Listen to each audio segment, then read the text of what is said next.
Hello everyone, I'm here today to do my wrap-up for the month of August, and I have read a lot of books in August.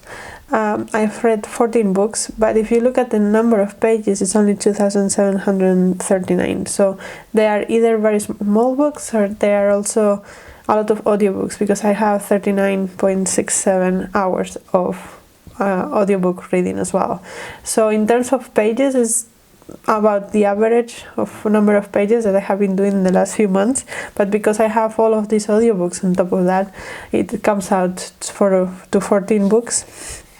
The moods that I have read the most by far is reflective, and also emotional, informative, challenging, and adventures seem to be pretty chunky ones. Adventures is not always a one that I have, but it's one that is in this graph. And also I have hopeful and funny, which are normally things I don't read either, so that's interesting. In terms of pace, most of what I have read this month is slow, 71%, and only 29% of the books I've read are considered medium pace. No fast books here. That's pretty normal for me. Then in terms of the page number, this is what I was saying. 70% of the books I've read are less than 300 pages, and only 30% are between 300 and 499. So no super big books. Most of them are less than 300 pages, which I will consider a small book. In terms of audiobook length, though, those were the big books. So 25% of the audiobooks I have listened to are less than 8 hours, and 75% are between 8 and 16 hours. Also interesting, the split between fiction and non-fiction. Only 8% of what I have read, that means one book, was non-fiction, everything else was fiction, which is not normal for me. Normally it's around 25%, but that's where we are this month. Then in terms of genre, the thing that I have read the most is historical, which I think is because of Read Around the World project. I have read a lot of books for that project this month, and most of the books were historical fiction, so that makes sense. And also literary is a big one. Interesting as well that science fiction is quite significant. I mean, it's only 2 books, but still 2 books of science fiction is quite a lot for me. Then in terms of format, so the majority of the books I've read this month are digital, 43%, and then audio 29%, and print 29%. I would have liked the digital to be less. I like it to be about half print, half digital. Which, I mean, it's not very far. So in digital, if you translate it to numbers, I have read 6 digital books, 4 print and 4 audio. So I would have liked it more to have more print books, but also because of Read Around the World project, which has been quite heavy this month, and as you will see later, those tend to be easier to access in digital form. So that's just how it goes. And then finally, if you look at the pages read and minutes listened, the minutes listened kind of have peaks, because it often happens to me that I will read an audiobook during the week, and then because I have more like things to do, commutes to do when I am during the week, and then in the weekends it just goes to 0 because I don't have a reason to listen to an audiobook. And it also, like, once I read a book, I probably take a couple of days off of an audiobook, and then I start the next one. So yeah, it's very up and down, but that's what it is. If you look at the pages read, though, it's also quite up and down. So the beginning of the month, like the first half of the month, I didn't read a lot, and that there's reasons for that. I was my parents were here, and then I went to visit some friends in Germany, so I didn't read a lot on those times. And then I kind of felt a little bit of pressure of all the books I wanted to read that I hadn't gone to, and then my reading went quite high in the rest of the month, which is not ideal, but that's how it works sometimes. And I am happy with the amount of books that I have read, so it's not necessarily bad, but yeah, I would like it to be a little bit more even sometimes. But yeah, those are the stats.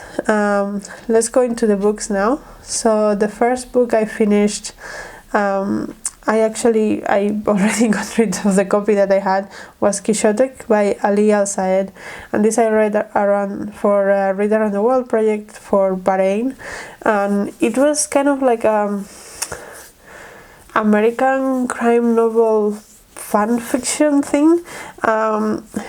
The writing was horrible. A lot of people say it might have been the translation, but also like the characters were very flat and very stereotypical, and the plot was super stereotypical, but also like the writing was so bad that you really didn't know what was going on at the same time, and it is just horrible. It's I think I gave it 0.5 stars. I don't normally share my stars, but just to give you a sense of how bad this book was, it was terrible. If it was not for Read Around the World, I would have not finished it. I couldn't find any other book for Bahrain, so that's what we had to do. But yeah, this is a fail. The next one I finished was The Cry of the Dove by Fadia Fakir. And this one follows a girl that moves from Jordan to the UK, and at the beginning she doesn't know how to write the language or anything, but she has to move because she had a child, and that was not, like, that's dishonorable in her family because she was not married, so she has to flee and she becomes a refugee. And also she, like, obviously she lost that child because that child was given to someone else, and she kind of like gets not obsessed, but she's always thinking about that child and how she wants to reunite with them.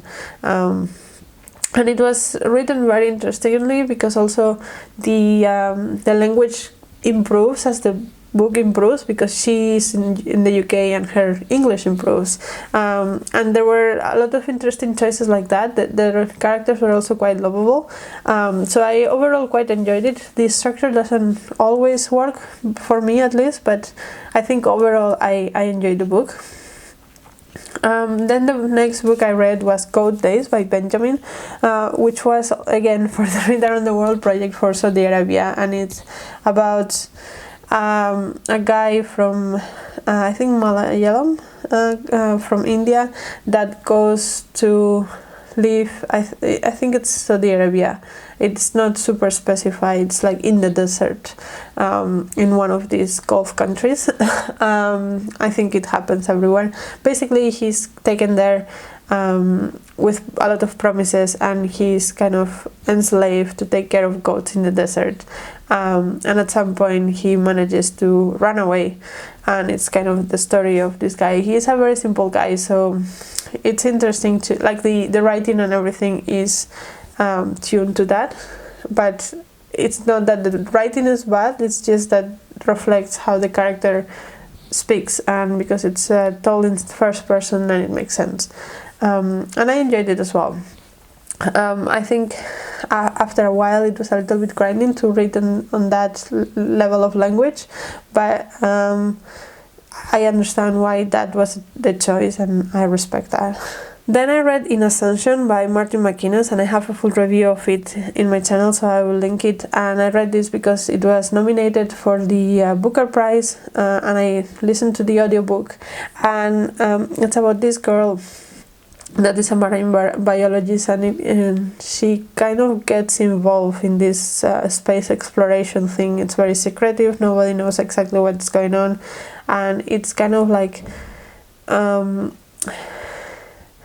it's a mix of Our Wives Under the Sea and The Circle, something like that. And I enjoyed the pace of the story and like the points about the start of life and all of those elements, but I couldn't always get past this element. So the main protagonist is from Rotterdam, and it's kind of used like a metaphor, but also because I read it in audiobook, and the audiobook narrator was not even pronouncing the Dutch words correctly. It just grinded on me that they use countries as a symbolic thing for something, and that's a pet peeve of mine, that you don't do that to countries. Countries are complex, and countries are countries are so rich and so many perspectives are going on.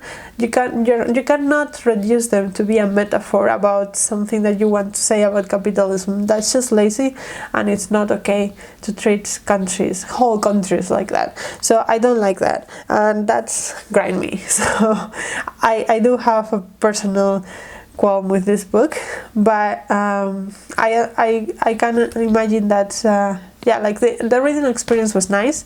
Another thing that I will say is that although I enjoyed the book overall, I think it's overhyped. I don't think it's that good. I don't think it's doing anything that special. So yeah, I enjoyed it, but I don't think it's worth all the hype that it's getting, and not because it's not worth any hype, but because it's getting massive amounts of hype. The next book I read was The Birth of Tajikistan by Paul Bergne, and again, Read Around the World project. Obviously, this is a non-fiction about Tajikistan and how it came to be. I found it interesting enough.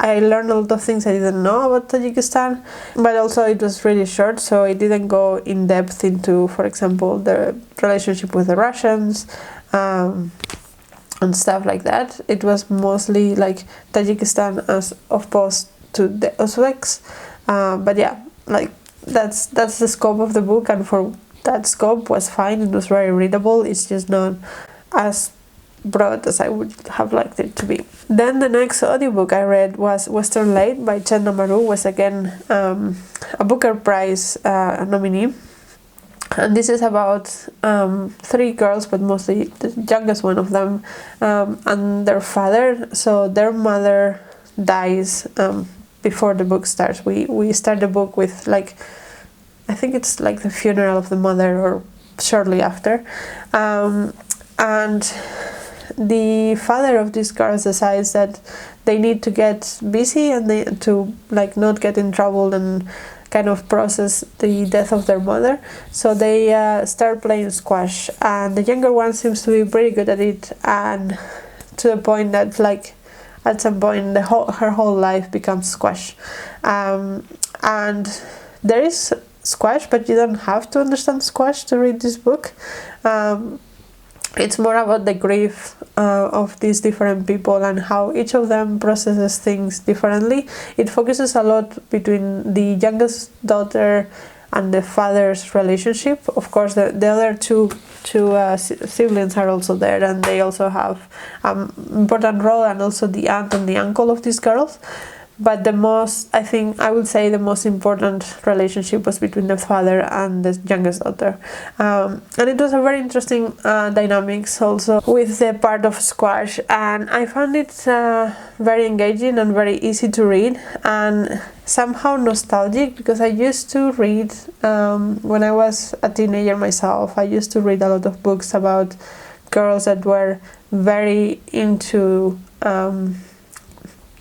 something, into hobbies, into like ballet, or into tennis, or into whatever it is, and most of the times it was because they came from a place of grief. Often in those books the mother or the father had died, or both, or whatever, and so this just had elements of that reminded me of those books, and it just felt somehow nostalgic to me, and I enjoyed it for that. And I also think that, like, it was very well written. It was maybe not it was a very short book as well, and it was maybe not as deep as it could have gone, but yeah, I enjoyed it overall. Then the next book I read, again an audiobook, was The Patriarchs by Angela Saini. I love Angela Saini. She's one of my favorite non-fiction writers, and this book focuses on the reasons we give for patriarchy to exist. So there is, for example, very often this concept of, well, patriarchy exists because women had to stay home to take care of their children while the men went out and hunt, and that's how, like, it started. But this book argues that that's not necessarily the case, because if it was such a natural biological thing, then all societies will be patriarchal, but that's not the case. There are societies out there that are matriarchal as well, and then that biological thing is debunked, and then there is the next argument of, well, those people are not as evolved and as advanced as we are, quotes unquote. So that's why, like, advancement obviously comes with men being over women. But then she's like, well, but didn't you just say that it's because of natural things, and when we evolve we can change that? And like, she has all these arguments about that, and it's so well researched and so well reasoned, and I love Saini, and I love this book. So yes, I will recommend for everyone to read it. Then the next book I finished was The Day Lasts More Than 100 Years by Chingiz Aïtmatov, which again is for the Reader on the World project. And this was a sort of science fiction, very humorous book about kind of like space exploration, and it was written at the time of like the Russian and the Americans, like Cold War, 1980s, I think. But like the context is within that, like, Russian occupation. And also there is a prologue by someone else that explains like how interesting it is that this book was written during Russian occupation, because it kind of mocks the Russians and it was still allowed to be published. So it was a very interesting it was a very interesting thing. I don't think I got everything that I could have because I didn't have the context, but that's on me. I think the book was really interesting, and I would recommend for sure. And the next one I finished was The Tale of Aypi by Welsapar, and this again was for Turkmenistan for the Reader on the World project. If you have noticed, I'm currently focusing on the Reader on the World project for like Central Asia, like the part that is used to be USSR kind of, and there is a lot of books about the control of the USSR over these countries. So in this particular one is about a group of fishermen in the Caspian Sea that are kind of trying to be kicked out of their village by the Russian powers, and how they are trying to fight it somehow, but some people do not realize. And there is this woman, for example, that is telling the men like, oh, you should stand up for yourselves because they are tricking you and you're not even noticing. And it kind of also reflects more like the everyday struggles of an occupation like this, like the village struggles, like with different people of different factions and things like that. And yeah, there is also quite a feminist tone on this, because the women in the town are the ones that want to stand up to the Russians, and those kind of dynamics. And I enjoyed it. I think it was well constructed, and it was short, and it was maybe a little bit not simple, but it was a little bit more subtle, but I still enjoyed it. So yeah. Then the next one I finished was The House of Doors by Tan Truong Eng, which again is for the Booker Prize. And this one was a book about, it was a historical fiction set in Penang, something like that, in Malaysia, which was a former British colony, and it follows several characters there and their intrigues in between them. So we have the main character, I would say, she was born there, but she's like British, let's say she's white, and she got married to a man that she thought she loved, and then she happens to find something about him, and then she, like, that changes the relationship completely, and then she also has an affair. And there is also this Chinaman, they call him Chinaman, that wants to start a revolution in China, and he's kind of protected by this couple, and there's a lot of rumors that she had an affair with him, but that's not the case. And yeah, we have a lot of racial dynamics and politics going on in the region. I enjoyed it. I think it was a good historical fiction. It was way too poetic at points, and I normally don't notice that on audiobooks, but this one was very, very obviously extra poetic. So if that's something you like, great. That for me it was a little bit overwritten, but that's, I think, a matter of taste. The main issue that I had with the book is not with the book itself, it's more with the fact that it was nominated for the Booker, because I don't think it's doing like something exceptional again. And there is this concept that historical fiction tends to be perceived as literary more often than other genres, and to me this is an example of that, because this was just a historical fiction that was good, fine, but it was not like overly literary or anything, but just because it's historical fiction is often perceived as more literary than other genres. So yeah, I enjoyed the book, but I don't think it was something like super special either.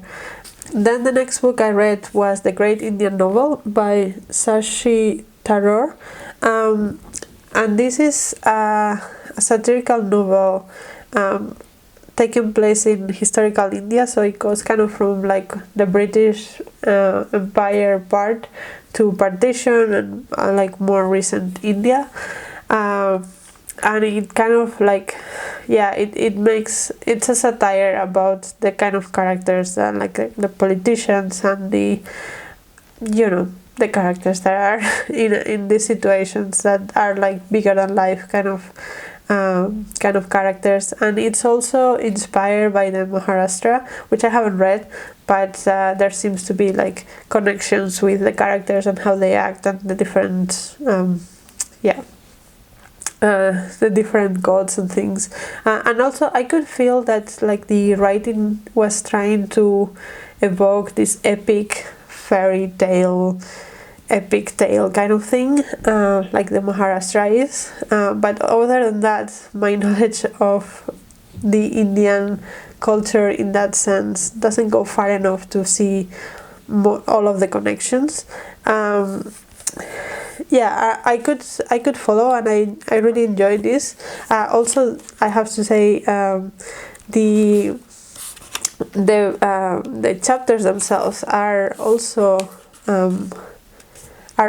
named in a way that is very satirical. So, for example, we have The Sun Also Rises, Midnight's Parents, Darkness at Dawn, The Man Who Could Not Be King, Passages Through India. Like there are references like that some of them I get, and I'm sure that there are like plenty of them that I don't get, and I would like to get as well, but I don't because my knowledge of Indian culture and Indian history is limited, and it was enough to enjoy this book.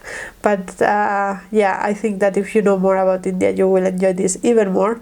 But yeah, overall, still, I really enjoyed this. Then the next book I read was The Devil's Dance by Hamid Ismailov, again from my Read Around the World project. And this was based on an Uzbek writer that spent some time in prison in the early 1900s, and this is based on real events, I think. And it talks a lot about religion and the government treatment and the Russians and all of that. I think that I could see the merit of this book. This is one of those books that you're like, yeah, I appreciate what you're doing. I see how this is a literary, it has literary merit. I did not particularly enjoy the experience of reading it. I was not crippled, I was not immersed, I was not thinking, oh, what's gonna happen with the characters next. That was not the gut reaction I had to this, but I can appreciate it's a really good book, and I would not stop you from reading it because I think there is a lot to gain from it. It's just, personally, it doesn't have the elements that I look for in a book that I thoroughly enjoy. The next book I finished was Three Apples Fell from the Sky by Narine Abgaryan. I'm sorry if I butchered that. Again, for Read Around the World project for Armenia. And I felt a little bit cheated by this book because it has a very like happy cover, I think. And it also, like, when I looked up like the moods of the titles and stuff, it said like it's kind of heartwarming, and to me it was just brutal. It was about this family or like this village in Armenia, like very rural village, and there was a point, it was like, oh, this is the only child that is left in the village because everyone else died in the famine. And those kind of things happen all of the time. There was famine, there was war, there was everything. The Russians were coming, they were killing people, they were taking people. It was brutal. It was very brutal, and I don't know where the heartwarming part of this came. I didn't get that feeling from it. But yeah, it was very brutal. Not to say it was bad. I think it was a good book. I think it was a good story, and it was interesting to learn about these things. But my God, was it bleak? Yeah, I didn't particularly enjoy all of the things that happened in this book and the like matter-of-fact way that it's given to us. But it's a good book. And then the last book I have to talk about today is Ali and Nino by Kurban Saeed, and this is it's marketed as a romance novel, and it was written in the 1930s, 1937, I think. And it's again for Read Around the World project. This is for Azerbaijan, and this was really interesting because I thought it was just like going to be like the story of Ali and Nino who met and fell in love. And Ali is a Muslim, so this is set in Baku mostly, and Ali is a Muslim that his family is originally from Persia, and Nino, she's a Georgian, her family is Georgian, and she's a Christian, Orthodox Christian, and they fall in love and they want to marry. And I thought that was going to be the conflict, like the parents saying no, the culture saying, oh no, this is never gonna work. But no, like the family is fine, everyone accepts, like, yeah, they love each other, let them marry, they're good people, let them marry. The conflict came because the Russians invaded Baku and they had to leave, and there is this conflict inside themselves. Like, first they moved to Persia, but she doesn't want to live in Persia because she has to live in a harem, and the liberties that she had, she doesn't have anymore. She's supposed to wear a veil, and she doesn't want to wear a veil or any of these things. And she starts to hate him because she doesn't have the life that she wanted to have. And so they go back to Baku, but then it's going to be conquered again, and so they have again the conflict. So where do we go? And she wants to go to Paris, but he's at the same time he's like, no, if I go to Paris, I'm going to lose myself, because they already in Baku, it's kind of like the march of culture, so they are allowed to be themselves in their both ways. And they have like a living room European style with a table and carpets and stuff, and they have a Muslim style living room with cushions in the floor and eating with their hands. And so none of them want to give up their own culture, and the only way that they can exist within their own culture, both of them at the same time, is in Baku. And because Baku is under attack and Azerbaijan is just it has become a country recently, it's very unstable, and so the conflict comes within themselves because they don't want to lose their own self, their own sense of self.